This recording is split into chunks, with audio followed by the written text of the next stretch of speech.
Hello and welcome to SongsBrew. I'm Zara, and unfortunately Yulia's not with me this week, but she will be back next week. This week I will be talking about toxic fans and the dehumanization of artists that they claim to love. Let's put those in bunny ears, because can you truly love something that you're so willing to take down just because they don't live up to your expectations of what they should be? One of the questions that we posed in the article, which you can find on songsbrew.com, look for toxic fans dehumanization, is how is it that some sets of fans become so vicious behind the keyboards? What has changed as a society that has allowed us to get to this point where we have idolization and the dehumanization of those same idols in equal measures? How have we got to the point that artists are no longer seen as people, but they become almost like property?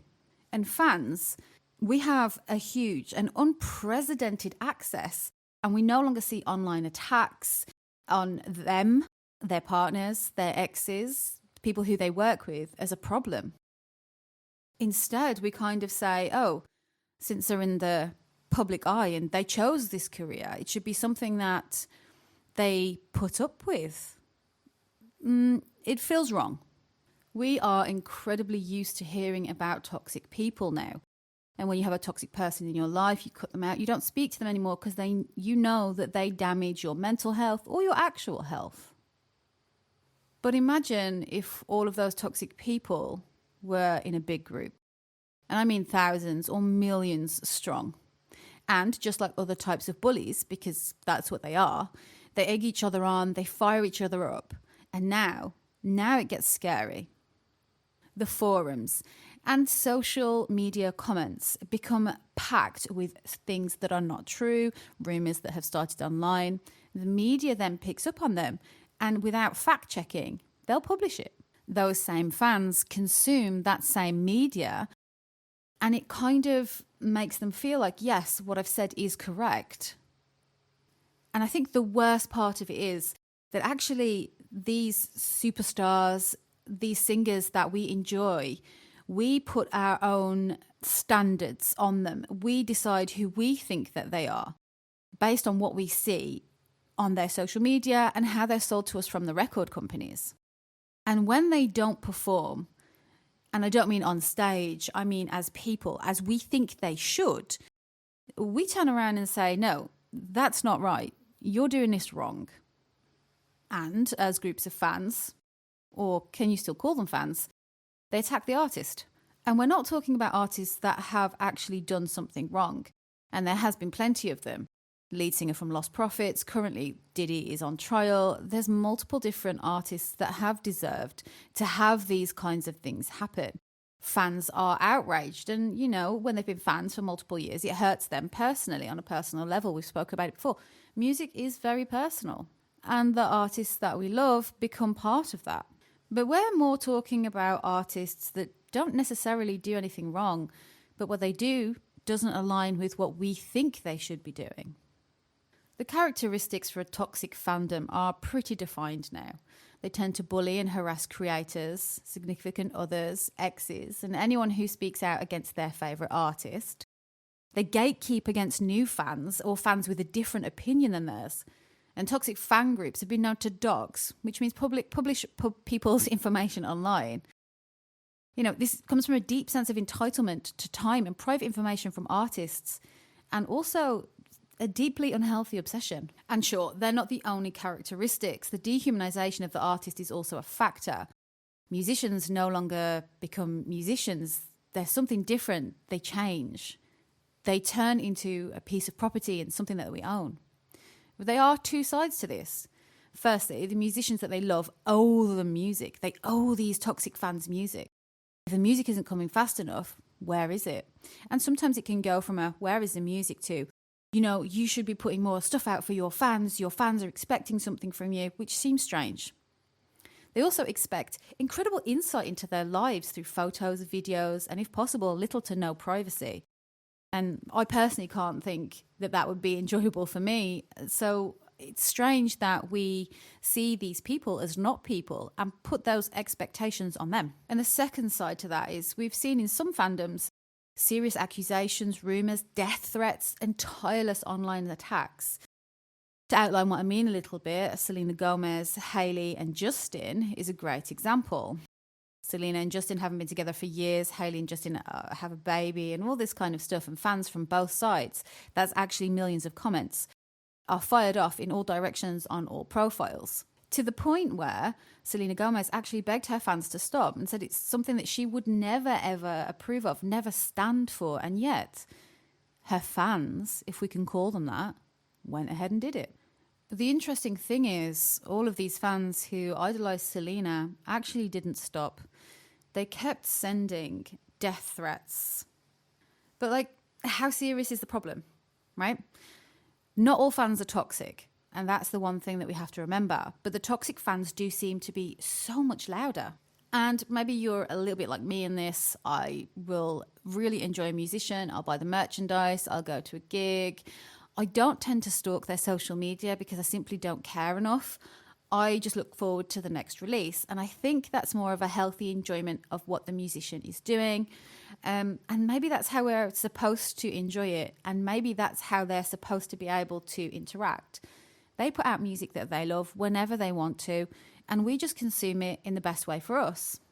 I think the issue is, though, while there used to be one or two outliers that, eventually would get arrested for stalking, we now have groups and forums dedicated to being more vicious and attacking the artists. And I still struggle with the fact, can we still call them fans at this point? When they take it upon themselves to act on behalf of the artist, even when they're asked to stop, but they still don't. They continue to demean and degrade and hurt whoever really is in their sights. And that does include the artist. Should we still be calling them fans? Is toxic fandom enough of a term? And then there's the question of, do they realize that they are a toxic fan by taking part in these activities? Or do they feel like they are a bigger and a better fan than someone who maybe has a more healthy relationship with the artist or the music? And the thing with toxic fandom is it's actually spread across multiple different types of entertainment. Series like Stranger Things, cult movies, and it's also in book talk and even cartoons like Rick and Morty. And here's one of the strangest things. If you go to Reddit and you look for toxic fandoms, there are so many subreddits that cover this. And the fans and the toxic fans will argue amongst themselves. I think what makes it really interesting is that toxic fans are just as likely to attack somebody with a differing opinion within the fandom as the artists themselves. And I think that's where I begin to lose the ability to understand where the mentality comes from. And, for the most part, it can seem like a ha-ha, he-he kind of subject. Oh gosh, a bunch of people online are saying horrible things about somebody. But actually, it can be incredibly serious. So a non-music related one, a fan of Steven Universe, known as Zami, actually attempted to take their own life. And from that, one of the bullies was arrested for cyber harassment and cyber stalking. That's scary. That's serious. It's not just people spreading vicious things online. It becomes personal. And then we also have artists that actually call up their toxic fandom. For example, Nicki Minaj called their Barbs into action to dox and harass multiple reporters. And they did. Of course they did. Because to show that they are dedicated to the artist, they have to do what the artist asks. And the thing is, in the same set of comments, probably later on in a different post or whatever, these same fans are going to attack Nicki as well. When I'm talking about toxic fandom, or when I think about it, I try to put myself in the position a little bit. And I do think that's a very important thing to do here. So imagine that you have spent time writing and recording and putting music out there that you love. It means something to you, and it's taken ages to do. A lot of your fans absolutely love it. They're so happy, and you can see the streams of likes and comments and purchases and people buying the merch and people buying tickets. But imagine, for all that joy, the price that you're going to pay is receiving thousands of personal attacks every day. Rumours that are completely unquashable but completely unfounded. People spread your private address out into the world. Your location is constantly released no matter where you are, even if you're trying to have some quiet time because things have been stressful. People turn up and start invading those personal spaces. And for most of us, especially me, I don't know about you, that is an unthinkable situation to be in.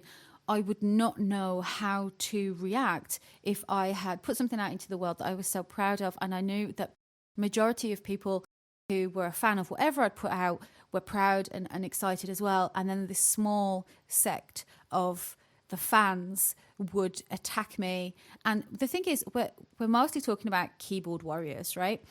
But there has been occasions where fans have gone out and actually physically attacked people, or they've gone to gigs and thrown things on stage. And we know the behavior is wrong. And yet when we see it, it doesn't feel like, we're not super surprised. And I think the bottom line is, imagine having to fear for your safety because of somebody who calls themselves a fan, but then multiply that by thousands. Multiply it by thousands. You have to fear for your safety for a certain percentage of the people who claim that they love you. To me, it's mind-blowing. And I think, in the article, we actually spoke about Sleep Tokens Vessel, a person who keeps their identity private, although it has been revealed. Again, this was due to fans, despite Vessel actually pleading with fans to just let him do what he's going to do. They started to dig more and more into who was behind the mask. And so they released a song that covered the topic that those fans who released his identity didn't seem to understand was aimed at them. And so the music that they were making was directly impacted by the fans, and the fans got to then enjoy that music. And that's a terrible cycle. So here's some of the lyrics from that song. Every time they try to shout my real name just to get a rise from me, acting like I'm never stressed out by the hearsay. I guess that's what I get for trying to hide in the limelight. Guess that's what I get for having 2020 hindsight. Everybody wants eyes on them. I just want to hear you sing that top line. And that's so sad that somebody who has such a passionate fandom has to release music begging a certain part of that fandom to simply let them be. And I think it really speaks to the entitlement that some fans have, that this artist is just for them. And it does cross the borders a little bit. I mean, it's never been easier to have a parasocial relationship than now. Which brings us very nicely to the next point. Why has toxic fandom grown so rapidly? Access. We have unprecedented access to musicians now. And it's not just musicians, movie stars, everybody in the limelight we have access to. Musicians are contracted to spend a lot of their time promoting their work.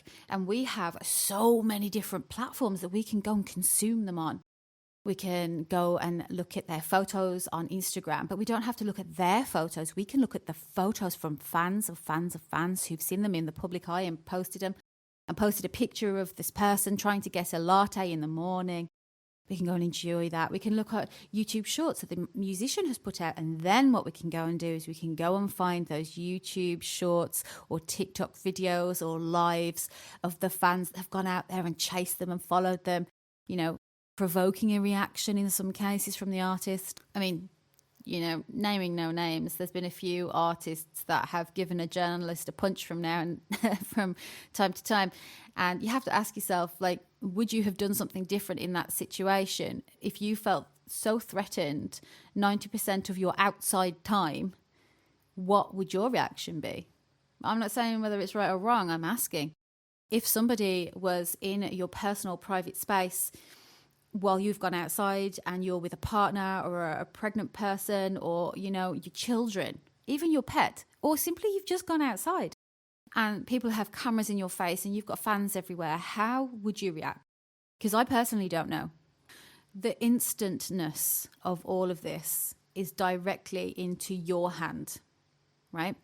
When you're snuggled in bed at night, you can open your phone and you can go and find out where your favourite artist is. Sometimes because they've shared something, and sometimes because with a little bit of digging, there's probably a fan with an unhealthy obsession that has shared their exact location. And that isn't information that we should have. Like, we shouldn't have that information. And I keep pushing this back to you as you are listening. How would you feel? Right? If we put ourselves in that position, how would you feel? Would you say, oh, you know what? Since I'm famous, this is part and parcel of it. I should be scared for a portion of my day. I should be worried that my fans, and I'm doing bunny ears, you just can't see them, my fans might do something to make me unsafe. And going back to you, snuggled in your bed, going down the rabbit hole of your favourite artist, here's the thing.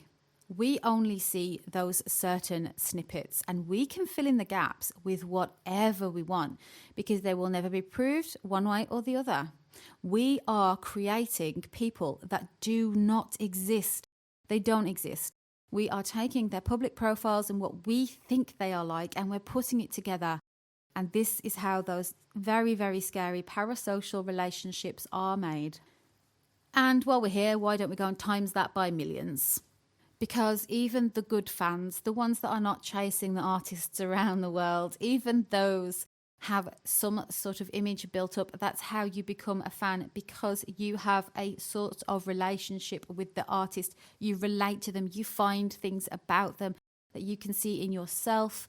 And that is why their music becomes part of your life.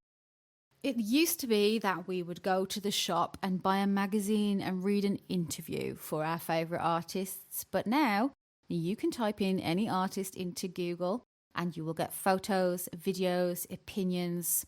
It is unparalleled access. And actually, do you know what? It's probably too much for us to handle. We can barely handle our daily usage of social media anyway. Imagine becoming slightly too obsessed with an artist. And we're not talking about the once in a blue moon, down the rabbit hole, trying to find out rare lyrics or, if they performed at this place. We're talking about serious research, the deep dive, looking for stuff to unearth and share, right? It's the sharing of it. And then we have those good old Reddit threads where we're discussing people as if they are not even real. We talk about people as if they're toasters or kettles, and when they don't perform how we think they should, we vilify them really fast. Forums start talking about shipping, making up relationships with these artists and other random artists, degrading their partners that they currently have, tearing down different parts of their life. If we're a vegan and they're not a vegan, it doesn't align with what we want. Surely they can't be a good person if they don't only eat beanstalks. Surely not. Or, on the flip side, maybe they're massive meat eaters and you are too, but they eat a meat that you wouldn't. And suddenly you're like, wait a second, that's not great.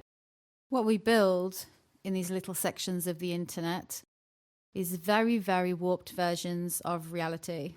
We take away the artist's personhood, completely dehumanizing them.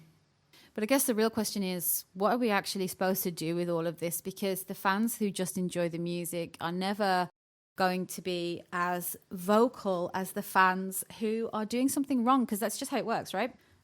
I guess it's like any kind of customer, right? Customers that are happy don't tend to leave reviews, where customers who are unhappy will complain as much as possible on every forum that they have access to, on every platform that they can, because they need everybody to know that they are unhappy. And this is kind of the same thing. Maybe it's a case of reminding that those fans, again, we're calling them fans, but I don't even know what to call them. Remind them that artists are actually people. They are not content machines. And we do expect content so fast right now with our tiny little attention spans, and the content that they put out isn't just for us, it's for them too. They are artists. That's why we refer to them as artists. What they put out comes from a place of passion, of enjoyment. They love it. They want to give you something that you will enjoy. But for a percentage of us, they take that away and get mad about it. They complain. They start rumors. They're like, oh, I can't believe that's their girlfriend. Oh, I can't believe they've worn that. Oh, they can't believe that's their best friend. And we have no right to do it. We do it far too much. At the end of the day, your favorite musician is not a character in your timeline. You have nothing to do with them. You are just a benefactor of their passion. When they're putting music out and you're listening to it, that is you benefiting from something that they love. All right? Just like we are regular people boundaries, fears. And they have a life that doesn't belong to us. It's not ours to own. And just because they are in the public eye does not mean that we should be able to tear them down on a whim because they've done something mild that doesn't align with the made-up person in our head. We can and should still absolutely love the music and support your artists in however you feel comfortable buying, going to live gigs, whatever that is. Connect with others who feel the same way. But I think there's a moment where if you know that you've slipped into that kind of parasocial relationship where, you know, enjoyment of their music sometimes feels like you know them more than everybody else, or you know, you possess part of them because you listen to their song 75 times a day. Or if you feel the need to comment on their body or who they're with or what they're doing, then you need to have a check on yourself, right? Because cruelty, possession, obsession, all of that kind of stuff, you no longer love the artist, you've turned them into something else. Again, it could be a pair of shoes, right? Because they're no longer a person, you took that away from them. When fans act like that in big groups, it is a lot about control, and it does cost the artist a lot of energy to ignore that. And you know, the crazy thing is, in some cases, when this happens, we will watch the desperate times of artists. And, you know, there's a few in the limelight right now that are having very terrible times, and we will double tap those pieces of content, right, that's documenting the downfall of the artist that we love. And we're not double tapping like, oh, I hope they get help. We're double tapping because it is entertaining. We watch while live humans crumble in real time on multiple platforms for millions to see. And we don't see anything wrong with that. And then you'll scroll to a recipe for a tikka masala, right? So you watch the downfall of one human and you'll scroll on to a baking show because they're such and such the same. They're much and such the same. The baking show will entertain you just as much as the downfall of the artist that you love, or even the ones that you don't like, right? The internet, as fantastic as it is, has brought us much closer to other artists that we enjoy. But along the way, it has blurred the lines between what is support and what is surveillance. And if you feel like, wow, you know, I think maybe I'm more of a surveillance kind of person, you need to put your phone down. You just have to stop it because it's ridiculous. Like, if we really truly want the artists that we love to thrive, not just try and get by, not just try and survive, we need to have a look at how we support them and how we can reduce toxic fandoms and leave that weird dehumanization behind. The finishing kind of line in the article is you can't celebrate the art while destroying the artists. And I believe that to be true. I think that it is so strange to be playing your favorite artists' albums all day, then open up a forum and talk about how maybe they got a little bit fat, or how you don't like their hair, or how they shouldn't be hanging out with this artist because you don't know them. You simply don't know them. And that's us just about coming up to that 30-minute mark. Thank you for joining me today on my monologue about toxic fans and dehumanization. I loved writing this post because I do think that with social media can be a very dangerous thing. And one of the things that happens is, you know, our favorite artists get absolutely pummeled. And then it's like an argument in the comments. And I think that would be so difficult to read every single day of your life. But yes, go away. Have a think about how you might deal with it. Would you punch the journalist for being too close and all up in your face with the lens? Would you mute comments? Would you even have the confidence to put your music out there knowing that this could happen to you? Like, how would you deal with it? I don't think I'd deal with it very well. I don't think I'd deal with it well at all. Anyway, you can find us at songsbrew.com. There are plenty of posts there. It's free to sign up. We deliver a newsletter to you every Friday. And I cannot wait until next week when Yulia is back with me. Join us then. Bye-bye. 1, 2,